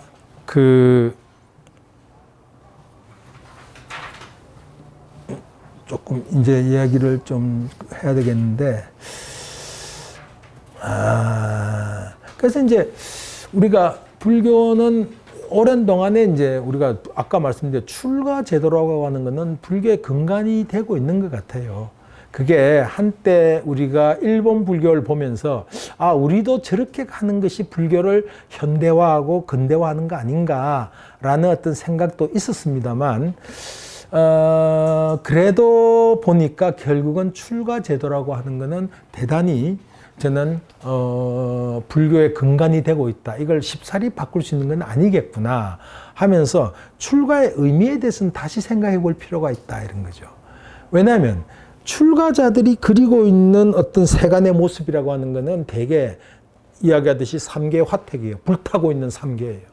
저 어떤 세간의 어떤 세속적인 어떤 것들을 우리가 벗어났다라고 하는, 벗어나야 된다든가 이런 건데, 그건 굉장히 저는 모르겠습니다. 그게 어떤 맞는 시대도 있었는지 모르겠습니다만, 부처님 시대에도 부처님은 출가를 했다가 다시 세상에 돌아와셨어요. 세상 일과 관여하셨던 분이고,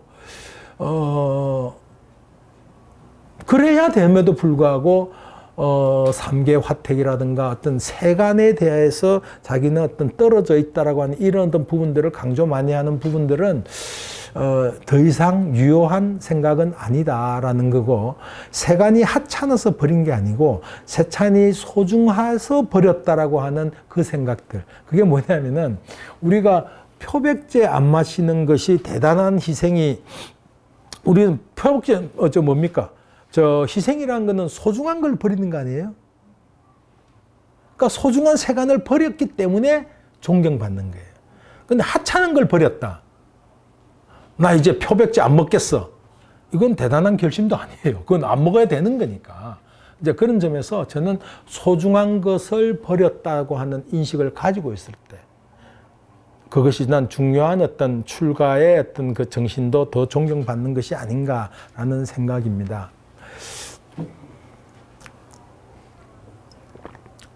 그래서 이제 다시 처음에 했던 이야기로 제가 돌아간다면은,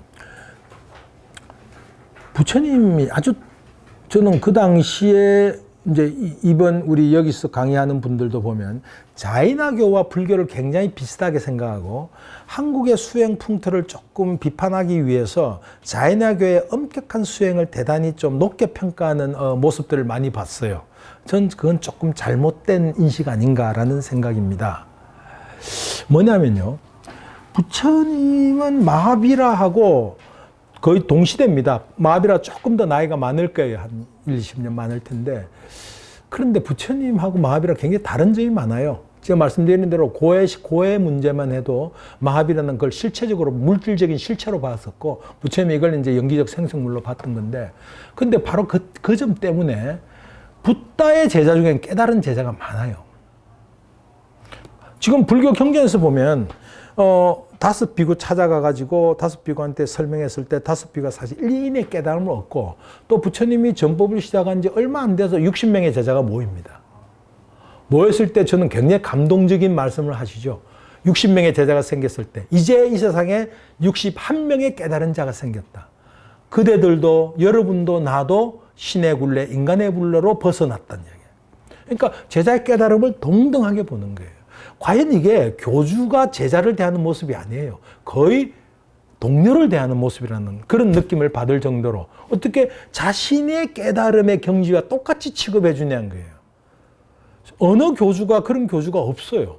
교주는 자기는 달라요. 이 사람들하고는. 완전히 구분 짓는 건데, 물론 대승불교는 완전히 이제 구분 짓기 시작하죠. 그러나 붓다 당시에 보면 그 사람들을 동등하게 대하고 그 깨달음을 얻기를 굉장히 원해요. 붓다가. 근데 그것이 쉬웠던 이유가 뭘 것 같아요? 왜 붓다는 그 제자들을 쉽게 깨닫게 했을까?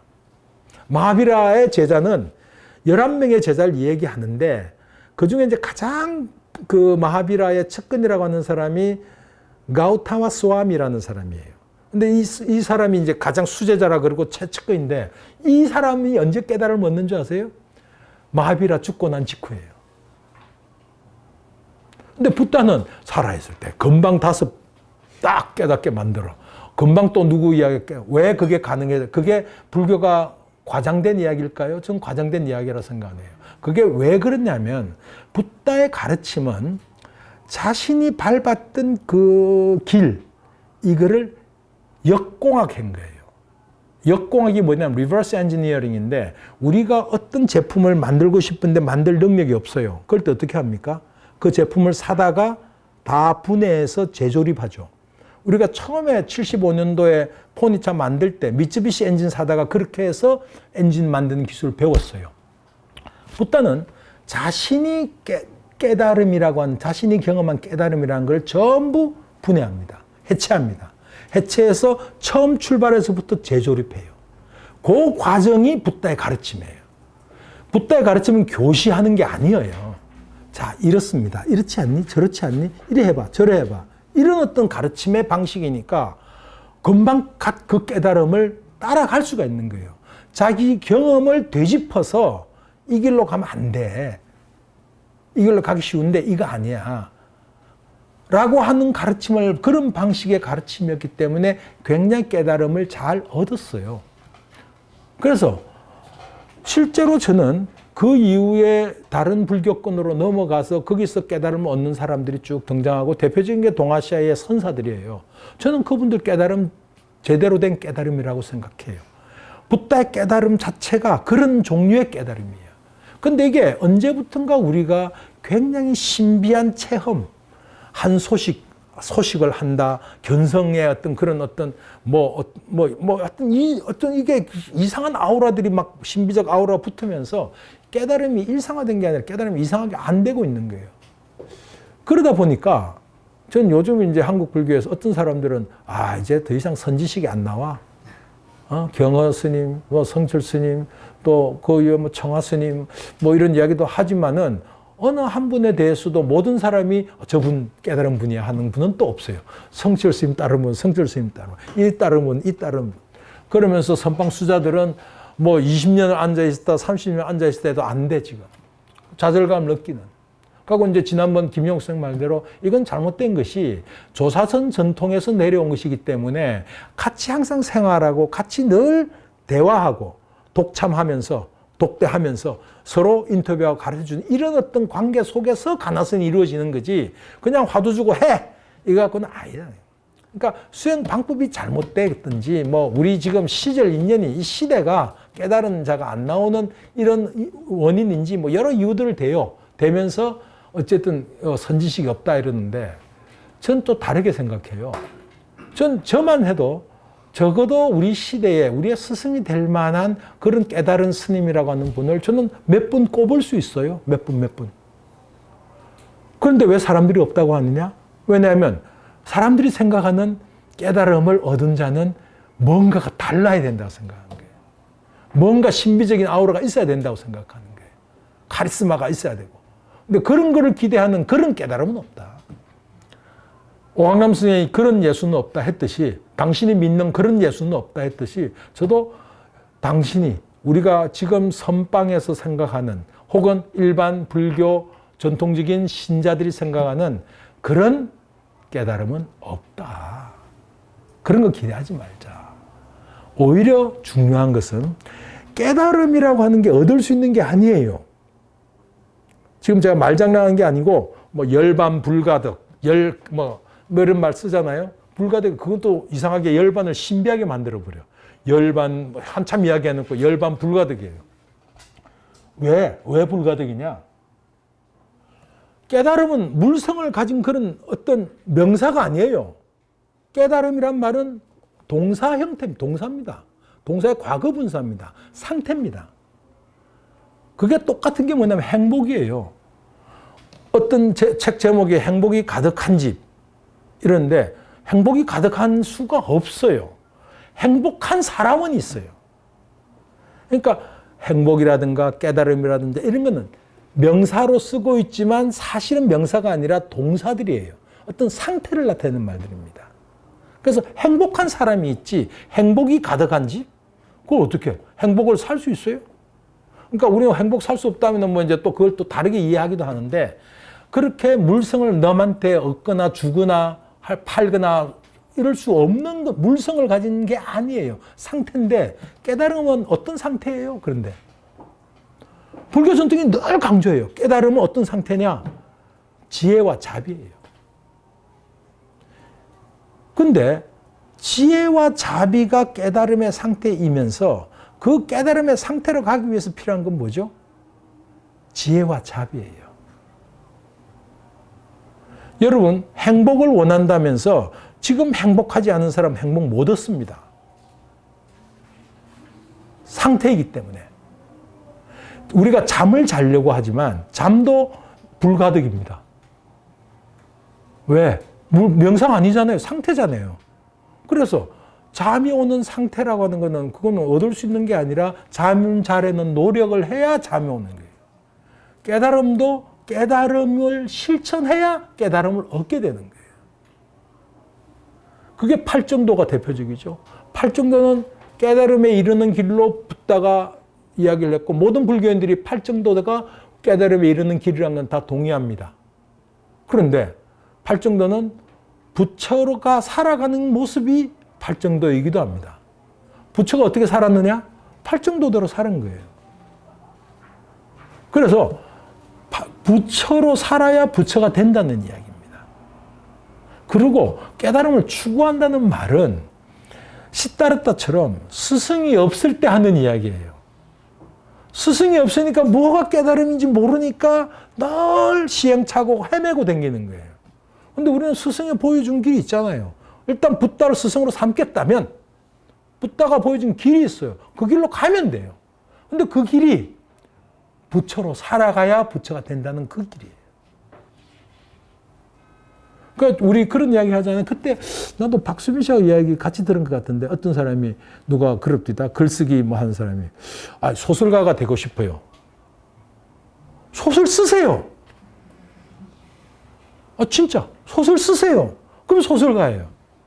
근데 이 사람 말하는 소설가는 유명해지고 싶어요를 지금 착각하고 있는 거예요. 그렇게 살아야 그렇게 되는 거예요. 굉장히 단순한 이야기지만 저는 굉장히 중요하고 파워풀한 이야기라고 생각해요. 그렇게 살아야 그렇게 되는 거예요.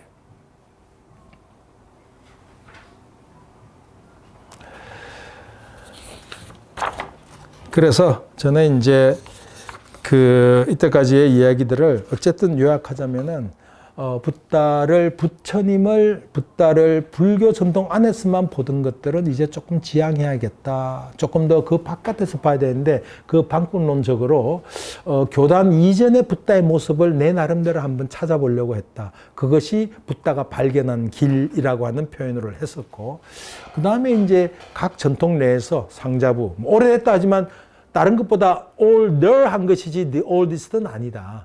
더 오래된, 비교적으로 더 오래됐을지는 모르겠으나 그것이 모든 부처의 모든 모습을 담고 있는 것, 유일하게 정확한 모습도 아니다. 그냥 상자부가 그리고 있는 부처님의 모습이 있고, 대승에서 그리고 있는 부처님의 모습이 있고, 또 선불교에서 그리고 있는 부처의 모습이 있는데 다 우리한테 유효한 것들이고 지금 나한테 의미 있는 것이 뭐냐는 것은 우리의 선택의 몫이다.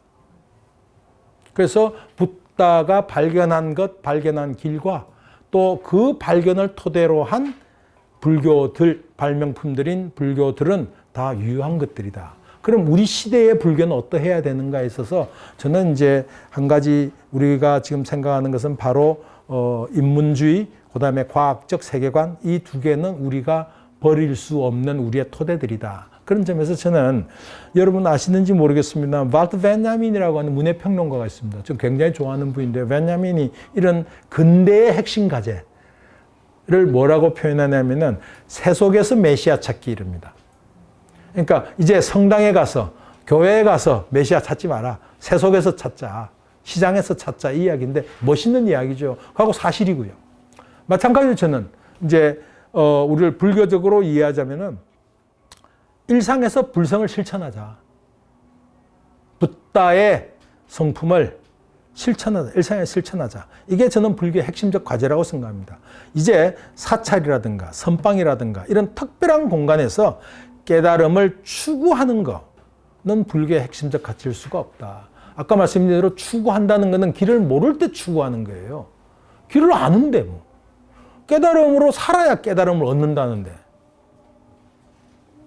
그래서 불교의 핵심적인 가치는 많은 사람들의 안녕과 행복이다. 저는 그건 붓다 굉장히 잘 설정한 거라고 봅니다. 그래서 나의 안녕과 행복이라는 것도 종교적 가치이거나 종교적 이상이거나 종교적 목표가 아니에요. 붓다에게는. 이거는 누구나 도달할 수 있는, 누구나 획득할 수 있는 어떤 삶의 기술로서 이야기했다.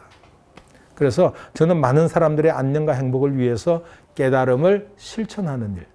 그래서 뭐 종교학 교과서에도 그렇고 어디에도 불교는 종교를 깨달음을 추구하는 종교였는데 아니요. 그건 틀린 말이고요. 깨달음을 추구하는 것은 시타르타로서 끝났어요. 그 이유는 시타를 따른다면은 그 깨달음을 실천하는 종교. 우리 실천의 내용을 알죠. 무아로 살아야 한다는 거. 영기적으로 살아야 된다는 거. 자비심을 베풀어야 된다는 거. 그래서 저는 깨달음 실천하리라고 생각합니다. 부처로 살아야 부처가 될 수 있다. 그래서 아까 말씀드린 대로 우리는 부처님을 열애, 그와 같이 오신 분, 혹은 여거, 그와 같이 가신 분이라고 불러왔습니다. 그러나 이제는 부처님을 여생, 그와 같이 살아가시는 분으로 부르는 것이 더 적절할 것이라고 생각합니다. 불교는 과거의 유산이 아니라 현재 진행형의 전통이기 때문에 그렇습니다. 예, 이상입니다.